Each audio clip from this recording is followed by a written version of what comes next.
یہ عالم شوق کا از قلم سیما بنت عاصم۔ قسط نمبر 1۔ اوئی اللہ مر گئی میں تو، گرمی ایسی چلچلاتی کہ چیل بھی انڈا چھوڑ دے۔ ٹین کی چھتوں نے بھیجا پلپلا کر رکھ دیا، شکل جھلس کر رہ گئی۔ پچھلی بار وہ 100 روپے کا فیشل کروا کے گئی تھی، سب برباد ہو کر رہ گیا۔ اوپر سے بجلی ہر دوسرے گھنٹے دگا دے جاتی ہے، چھتیں تپنے لگتی ہیں، پھر پانی کی ایسی قلت کہ اللہ کی پناہ۔ ہینڈ پمپ چلا چلا کے بازو شل ہو گئے۔ کالج سے لوٹ کر جوگرز اتارتے ہوئے میں نے ستارہ آپی کی شکایتوں کا لفظ لفظ سنا تھا اور گلس کر رہ گئی تھی۔ ہاں، یہاں تو جیسے دودھ شہد کی نہریں بہہ رہی ہیں۔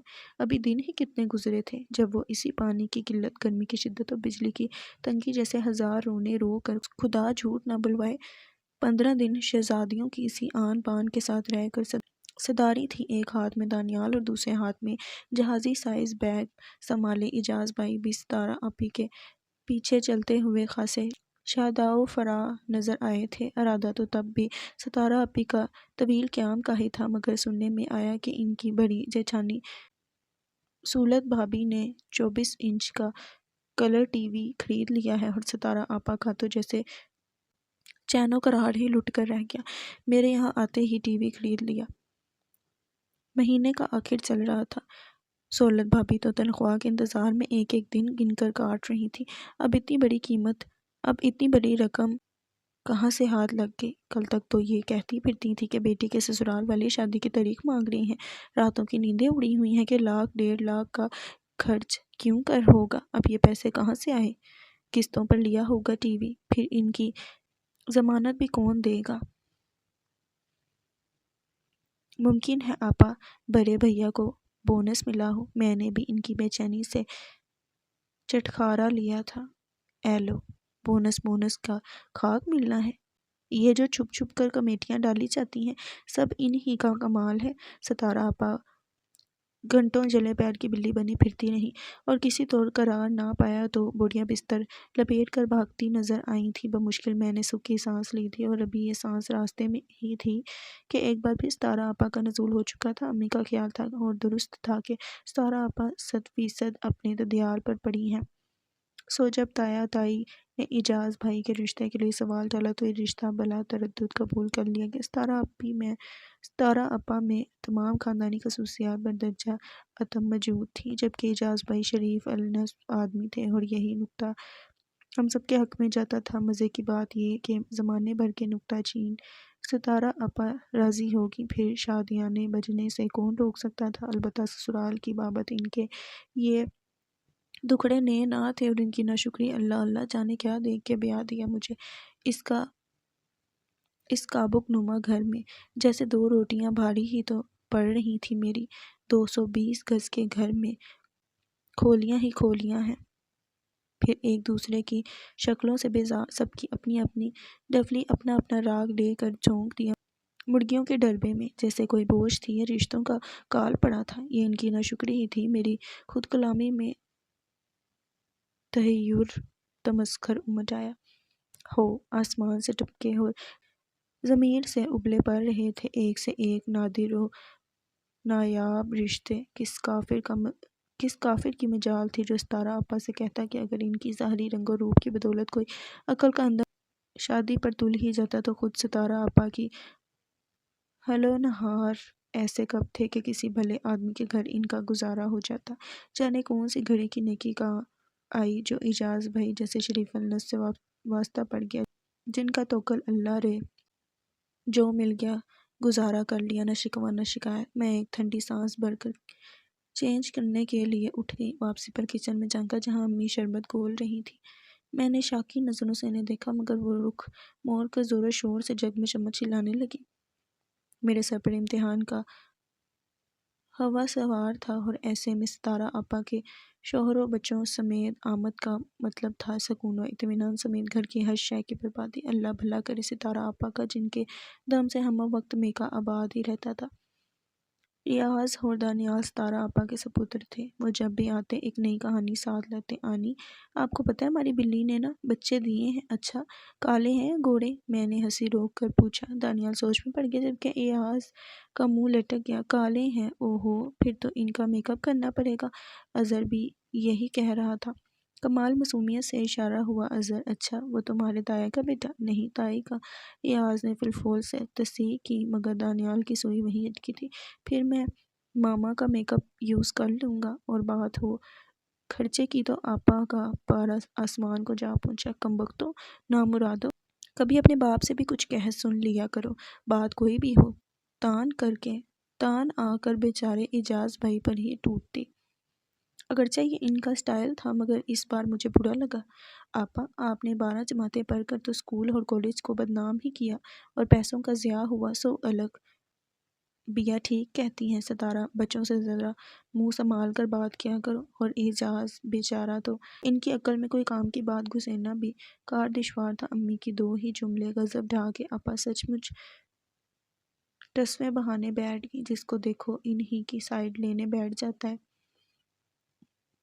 جیسے زمانے بھر کے کیڑے تو بس مجھ میں ہی ہیں۔ ہائے، یہ میں نے کب کہا؟ امی الٹی آتے گلے پڑنے پر سٹپٹا گئی۔ تم تو خود بہت سمجھدار ہو مگر ٹیلنٹ بہت ہے، چانس نہیں ملتا۔ میں نے جل کر مزاح اڑایا، جیسے جلتی پر تیل چھڑکا۔ سب سمجھتی ہوں میں، دو چار روز رہنے آ جاؤں تو آنکھیں ماتھے پر رکھ لیتی ہو تم، چند اضافی کام جو کرنے پڑ جاتے ہیں۔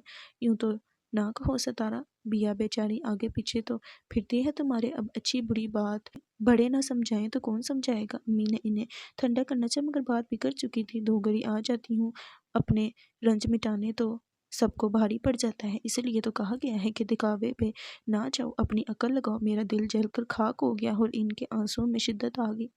ہاں تو مان لیا نا کہ بڑی ہوں، سب سے بڑی، جنگل میں چھوڑ آئے مجھے۔ تجویز میرے دل کو لگی مگر مجبوری تھی۔ بیا، تم ہی سوچ سمجھ کر بول لیا کرو۔ امی نے مجھے آنکھیں دکھائی، یعنی در پردہ کہا کہ ستارہ میں تو یہ صفت ہے نہیں۔ لو جی، چھٹی ہوئی۔ بمشکل آپا کو منایا گیا۔ شام میں اعجاز بھائی آئے تو بچے ان کے سر ہو گئے۔ پاپا آئس کریم کھلانے کے لیے لے چلے۔ ہائے، سیدھے سادے اعجاز بھائی اپنی پاؤں بھی نہ پسار پائے تھے بچوں کی فرمائش پر۔ ایک صدمے کی کیفیت میں انہیں دیکھا۔ بیٹا آج نہیں، پھر کسی دن لے چلیں گے۔ انہوں نے بچے کو بہلایا۔ ستارہ آپا کی پتنگیں لگ گئیں۔ ٹرخا دیں، ترسا دیں، جیسے میں کوری کوری کے لیے ترستی ہوں، بچوں کو بھی ایسے ہی ترسایا کریں۔ اب وہ بیچارے آئس کریم کا ایک کپ کھانے کے لیے آپ کی تنخواہ کا انتظار کریں گے کیا؟ کبھی تو انہیں کچھ دے دیا کریں۔ اور بس یہی آ کر اعجاز بھائی مات کھاتے تھے۔ ان کی محدود تنخواہ ان کا سب سے بڑا جرم تھا۔ خدا جھوٹ نہ بلوائے تو تنخواہ والے دن آپا کے سامنے ساری جیبیں جھاڑ دیتے۔ آپا پائی پائی کا حساب رکھتی، دمڑی پر جان دیتی۔ تب بھی انہیں اعجاز بھائی سے بے حساب شکوے تھے۔ اب بھی وہ بوکھلا کی صفائی پیش کرنے لگے۔ ہر روز 5 روپے دیتا ہوں بچوں کو۔ ستارہ، تمہیں تو پتہ ہے میرے پاس تو بس آفس آنے جانے کے کرائے کے ہی پیسے ہوتے ہیں۔ اب وہ بیچارے یہ تو کہنے سے رہے کہ اس کے سوا تم چھوڑتی ہی کیا ہو۔ ان دنوں تو یوں بھی مہینے کے آخری طریقیں چل رہی ہیں۔ بات جانے کیسے آپا کی ناقص عقل میں سما کی۔ کمال مہربانی سے 100 کے 2 نوٹ نکال کر اعجاز بھائی کو بخشے۔ یہ لیں بچوں کو آئس کریم کھلا لائیں، ایک دودھ کا چھوٹا ڈبہ بھی لے آئیں گا اور خود آئس کریم کھانے نہ بیٹھ جائیں گا۔ پھر گلا خراب ہوا تو دوا کے پیسے دینے پڑ جائیں گے۔ کیا کہنے آپا کی عقل کی خوبی پرواز کے ہمیشہ دودھ کی کوڑی لے کر آتی۔ دودھ کا ڈبہ؟ پھر تو بازار جانا پڑے گا۔ ظاہر ہے بازار ہی جانا پڑے گا، صرافہ مارکیٹ سے تو ملنے سے رہا دودھ کا ڈبہ۔ آپا چل پڑی۔ ایک تو عقل کا اتنا فقدان ہے اس گھر میں، 1000 سوال پوچھ کر بھی بات عقل میں نہیں سماتی۔ اور خود آپ، میری زبان میں کھجلی ہوئی۔ جھنڈے گاڑ لیے ہیں؟ وہ اترائیں، مگر وہ جھنڈے سرنگوں ہیں، میں کہہ کر 9 2 11 ہو گئی۔ اعجاز بھائی بچوں کو لے کر چلتے بنے۔ امی عصر کی نماز پڑھنے کھڑی ہوئیں تو آپا نے سارے فریج کا جائزہ لیا اور کوفتوں کا تیار قیمہ نکال کر دیگچی بھر کر کوفتے تیار بھی کر لیے اور نام لگا دیا ابا کا۔ ابا کا دکان سے فون آیا تھا کہ کوفتوں کا دل چاہ رہا ہے۔ آپا نے کمال صفائی سے جھوٹ بولا اور امی کے تلووں سے لگی سر پر بجی۔ شاباش ہے، تمہارے ابا کو عمر گزار گئی عمر گزر کی پر ان کی زبان کا چٹکارا نہ گیا۔ ابھی 2 روز پہلے تو کوفتے بنائے تھے، آدھا قیمہ فریز کر دیا، اتنی جلدی پھر دل للچا گیا۔ اچھے برے وقت کے لیے کوئی چیز فریج میں نہیں رہ سکتی، آنے دو آج انہیں۔ آپا کمال بے نیازی سے سنتی نہیں اور یہ صرف ہیڈ لائنز تھی۔ خبر نامہ رات ابا کی آمد کے بعد پیش ہوا۔ اس دن مہینے کی 5 تاریخ تھی اور یہ وہ تاریخ ہوتی ہے جس کی صبح اجاز بھائی کو آپا کے ہاتھ کا ناشتہ بھی ملتا ہے اور پریس شدہ کپڑے بھی۔ کیسا بھلا منظر تھا۔ آپا نے اجاز بھائی کے آفس سے دھاڑتے ہوئے کیا خوب ہدایت کی تھی کہ آج 5 تاریخ کا تنخواہ لے کر لوٹنا، جیسے وہ چھوڑ دینے والوں میں سے تھے، اور برا ہو نصیب کا شامت اعمال اس روز ATM مشین خراب ہوگی۔ اجاز بھائی کا خالی ہاتھ لوٹنا تھا کہ آپا نے گھر سر پر اٹھا لیا۔ اجاز بھائی نے لاکھ صفائیاں پیش کی مگر نہ جی۔ آپا کو کون سمجھائے؟ انہیں کبھی یقین تھا کہ اجاز بھائی اپنی جیب اپنی ماں کے پاس بیٹھ کر خالی کر رہے ہیں۔ اجاز بھائی کی قسمیں کھانے پر اگلی تان ٹوٹی فوزیہ پر۔ اب سوال یہ اٹھتا ہے کہ فوزیہ کون؟ تو جناب فوزیہ وہ رسی تھی جو آپا کو سانپ بن کر ڈستی تھی۔